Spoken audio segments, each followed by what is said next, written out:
Hi friends, welcome to my channel. ഇന്ന് ഞാനൊരു health ടിപ്പുമായിട്ടാണ് വന്നിരിക്കുന്നത്. അതിനു മുന്നേ നിങ്ങൾ എൻ്റെ വീഡിയോസ് ആദ്യമായിട്ടാണ് കാണുന്നതെങ്കിൽ ഈ ചാനൽ സബ്സ്ക്രൈബ് ചെയ്യുക. സബ്സ്ക്രൈബ് ചെയ്ത് കഴിയുമ്പോൾ തൊട്ടടുത്ത് കാണുന്ന ആ ബെൽ ബട്ടൺ കൂടെ ഒന്ന് ക്ലിക്ക് ചെയ്യുക.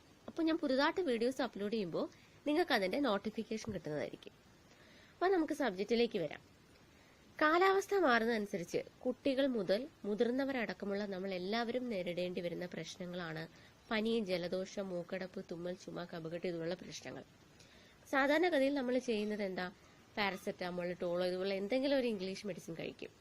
അപ്പോൾ അത്തരത്തിലുള്ള മെഡിസിൻ ഒന്നും കഴിക്കാതെ ആരോഗ്യത്തിന് പ്രശ്നമില്ലാത്ത രീതിയിൽ നാടൻ ചികിത്സാ രീതിയിലൂടെ നമുക്ക് ഈ പറഞ്ഞ പ്രശ്നങ്ങളെല്ലാം തന്നെ മാറ്റിയെടുക്കാം. അപ്പം ഞാൻ പറയുന്ന ചികിത്സാ രീതിക്ക് 2 ഘട്ടങ്ങളാണുള്ളത്. 1 ആവി പിടിക്കുക, 2 കഷായം കുടിക്കുക. അപ്പോൾ ആവി പിടിക്കുക. അപ്പോൾ ആവി പിടിക്കുന്നതിന് വേണ്ടിയിട്ട് നമുക്ക് അത്യാവശ്യമായിട്ട് വേണ്ടത് 2 ഔഷധ സസ്യങ്ങളാണ്. 1 തുളസി ഇല, 2 പനിക്കൂർക്ക. അപ്പോൾ ഈ 2 ഇലകളും നമ്മുടെ ഓരോ കൈപ്പിടിയിലുള്ള അത്ര എടുക്കുക. ഇതാണ് പനിക്കൂർക്ക അല്ലെങ്കിൽ ഞവരയില. കണ്ടോ? ഇത് തുളസിയില. അപ്പൊ ഈ 2 ഔഷധ സസ്യങ്ങളും എല്ലാവരും നിങ്ങളുടെ വീട്ടിൽ നിർബന്ധമായിട്ടും നട്ടുപിടിപ്പിക്കുക. കാരണം ഒരുപാട് ഔഷധ ഗുണങ്ങളുള്ള 2 സസ്യങ്ങളാണ് ഇത് രണ്ടും. പിന്നെ നമ്മൾ നന്നായിട്ട് കഴുകി വൃത്തിയാക്കി വാവട്ടം കുറഞ്ഞ ഒരു പാത്രത്തിൽ കുറച്ച് വെള്ളവും എടുത്ത് ഈ ഇലകളും അതിലിട്ട് നന്നായിട്ട് തിളപ്പിച്ചെടുക്കുക. അതിൽ നിന്ന് വരുന്ന ആവിയാണ് നമ്മൾ മൂക്കിലൂടെയും വായിലൂടെയും മുകളിലേക്ക് വലിച്ചെടുത്ത് ശ്വസിക്കുന്നത്. അപ്പം അങ്ങനെയാണ് ആവി പിടിക്കുന്നത്. അപ്പോൾ വാവട്ടം കുറഞ്ഞ പാത്രം എന്ന് പറയുമ്പോൾ ഞാനിവിടെ എടുത്തിരിക്കുന്നത് നമ്മൾ പുട്ടൊക്കെ പുഴുങ്ങാൻ വേണ്ടിയിട്ട് എടുക്കുന്ന ആ പുട്ടുകൂടം ഉണ്ടല്ലോ, അതാണ്. അപ്പം അതാകുമ്പോൾ അതിൻ്റെ വാവട്ടം വളരെ കുറവാണ്. അപ്പം വാവട്ടം കുറഞ്ഞ പാത്രം എടുക്കണമെന്ന് പറയുന്നതിൻ്റെ കാരണം നമ്മൾ ഇതിട്ട് തിളപ്പിക്കുമ്പോൾ ഇതിൽ നിന്ന് വരുന്ന ആ ഒരു ആവി പുറത്തേക്ക് പെട്ടെന്ന് സ്പ്രെഡ് ചെയ്ത് പോവാതിരിക്കാൻ വേണ്ടിയിട്ടാണ് വാവട്ടം കുറഞ്ഞ ഒരു പാത്രം എടുക്കണമെന്ന് പറയുന്നത്. പിന്നീട് ഞാനിവിടെ വലിയ ഒരു 3 ഗ്ലാസ് വെള്ളം എടുത്തിട്ടുണ്ട്. അപ്പം നിങ്ങളുടെ ആവശ്യം അനുസരിച്ച് 4-5 ഗ്ലാസ് വെള്ളം എടുക്കാം. അപ്പോൾ നമ്മളിത് സ്റ്റീം ചെയ്യുമ്പോഴത്തേക്കും നമ്മൾ ഈ ഒഴിക്കുന്ന വെള്ളം ആയിരിക്കില്ല പിന്നീട്. അപ്പോൾ ഈ വെള്ളത്തിന്റെ അളവ് കുറയും. ഈ വെള്ളത്തിൽ തന്നെയാണ് നമ്മൾ അടുത്തത് കഷായം ഉണ്ടാക്കുന്നതും ഈ വെള്ളത്തിൽ തന്നെയാണ്. അത് കാരണം കുറച്ച് കൂടുതൽ വെള്ളം എടുക്കുക.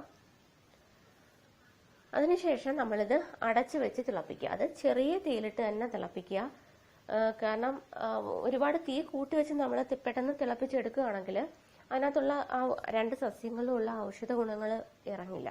അപ്പൊ ചെറിയ തീയിൽ തിളപ്പിക്കുകയാണെങ്കിൽ അതിനകത്തുള്ള എല്ലാ ഔഷധ ഗുണങ്ങളും അതിൽ ഇറങ്ങും. പിന്നീട് നമ്മൾ ഇതിന്റെ വാഭാഗം മൂടി വെച്ചിട്ട് തന്നെ തിളപ്പിക്കാൻ വെക്കുക. അല്ലെങ്കിൽ അതിൽ നിന്ന് വരുന്ന ആവിയും ആ തുളസിന്നും പനിക്കൂർക്കയിൽ നിന്ന് വരുന്നൊക്കെ സ്മെല്ല് പുറത്തേക്ക് സ്പ്രെഡ് ചെയ്ത് പോകും. അത് കാരണം നമ്മളിത് അടച്ചു വെച്ച് തന്നെ തിളപ്പിക്കുക.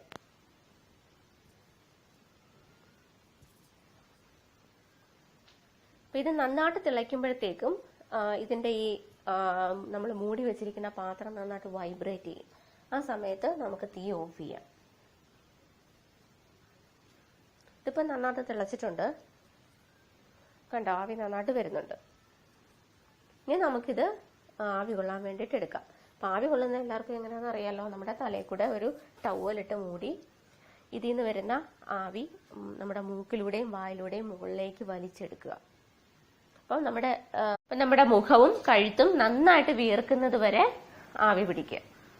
ഇപ്പൊ തുമ്മൽ, പനി, ജലദോഷം, മൂക്കടപ്പ്, ശ്വാസം മുട്ടൽ ഇതുപോലുള്ള പ്രശ്നങ്ങൾക്കെല്ലാം ഏറ്റവും നല്ലൊരു സൊല്യൂഷനാണ് ആവി പിടിക്കുക എന്നുള്ളത്. അടുത്തതായിട്ടുള്ളത് കഷായമാണ്. അപ്പൊ നമ്മളിപ്പോ ഈ ആവി പിടിക്കാനെടുത്ത ആ വെള്ളം ഉണ്ടല്ലോ, അത് തന്നെയാണ് കഷായത്തിന് ഉപയോഗിക്കുന്നത്. അതിലേക്ക് കുറച്ച് ഇൻഗ്രീഡിയൻസ് കൂടി നമ്മൾ ആഡ് ചെയ്തിട്ട് അത് തിളപ്പിക്കുക. അതിനുശേഷം അത് അരിച്ചെടുക്കുക. ഈ കഷായം നമുക്ക് ചുമ, അതുപോലെ തന്നെ കഫക്കെട്ട്, തൊണ്ടവേദന ഇതുപോലുള്ള പ്രശ്നങ്ങളൊക്കെ ഉണ്ടെങ്കിൽ ഈ കഷായവും കൂടെ കുടിക്കുകയാണെങ്കിൽ അത് മൊത്തത്തിൽ നമുക്ക് ആ പനി മൊത്തത്തിൽ വിട്ടുമാറും. അപ്പൊ നമുക്ക് ആ കഷായം എങ്ങനെയാണ്, എന്തൊക്കെയാണ് അതിന് വേണ്ടതെന്ന് നോക്കാം. അപ്പൊ നമ്മുടെ ഈ കഷായം തയ്യാറാക്കാൻ വേണ്ടിയിട്ട് എന്തൊക്കെ ഇൻഗ്രീഡിയൻസ് ആണ് വേണ്ടതെന്ന് നോക്കാം. ഇത് കരിപ്പെട്ടിയാണ്. അത് ഒരു മധുരത്തിന് വേണ്ടിയാണ് നമ്മൾ ചേർക്കുന്നത്. അപ്പൊ നിങ്ങൾക്ക് കരിപ്പെട്ടി ഇല്ലെങ്കിൽ കൽക്കണ്ടായാലും മതി. അതൊരു മധുരത്തിന്റെ അളവിനനുസരിച്ച് എടുക്കുക.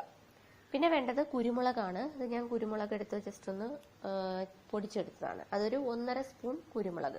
അപ്പോൾ നമ്മുടെ പനിയൊക്കെ വിട്ടുമാറാൻ ഒരുപാട് നല്ലതാണ് ഈ കുരുമുളക്. അടുത്തത് മഞ്ഞളാണ്. അത് നമ്മുടെ കറിക്കൊക്കെ അരിക്കുന്ന പച്ചമഞ്ഞൾ. ഇതിൻ്റെ പൊടിയായാലും മതി കേട്ടോ.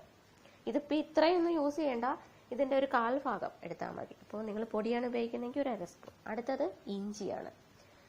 ഇഞ്ചി ഇതിൻ്റെ പകുതി എടുത്താൽ മതി. അതൊന്ന് ചതച്ചെടുക്കാം.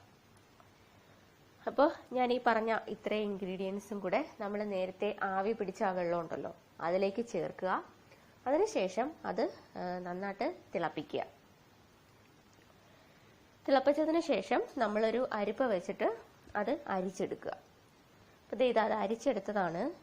കണ്ടോ, ഇതാണ് നമ്മുടെ കഷായത്തിൻ്റെ ഫൈനൽ രൂപം. അപ്പോൾ നമുക്ക് ഇത് ഒരു ചൂടോടെ തന്നെ കുടിക്കുക. അപ്പോൾ നമുക്ക് ഈ ചുമയും കഫക്കെട്ട് അതുപോലെ തന്നെ തൊണ്ടവേദന ഇതുപോലുള്ള പ്രശ്നങ്ങളൊക്കെ ഉണ്ടെങ്കിൽ ഈ ഒരു കഷായം കുടിച്ചാൽ അത് അപ്പം തന്നെ പമ്പ അടക്കും. അപ്പോൾ നിങ്ങളുടെ ആ ഒരു അസുഖത്തിൻ്റെ ആ ഒരു ഇതനുസരിച്ചിരിക്കും. അപ്പം നല്ല ചുമയൊക്കെ ഉണ്ടെങ്കിൽ ഒരു 3 നേരം ഈ കഷായം കുടിക്കുക. അപ്പോൾ ഇതുപോലുള്ള പ്രശ്നങ്ങളൊക്കെ ഉണ്ടെങ്കിൽ നമ്മുടെ ഈ നാടൻ ചികിത്സ ചെയ്തു നോക്കുക. ഒരു ഹോസ്പിറ്റലിലും പോകേണ്ട ആവശ്യമില്ല, ഒരു ഇംഗ്ലീഷ് മരുന്നും കഴിക്കേണ്ട ആവശ്യമില്ല.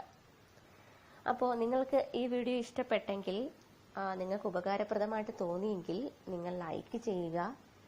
അതുപോലെ തന്നെ എൻ്റെ ഈ വീഡിയോ ആദ്യമായിട്ടാണ് കാണുന്നതെങ്കിൽ സബ്സ്ക്രൈബ് ചെയ്യുക. ഇനി ഇതുപോലെയുള്ള നല്ല നല്ല വീഡിയോസുമായിട്ട് വരുന്നത് വരെ എല്ലാവർക്കും ബൈ.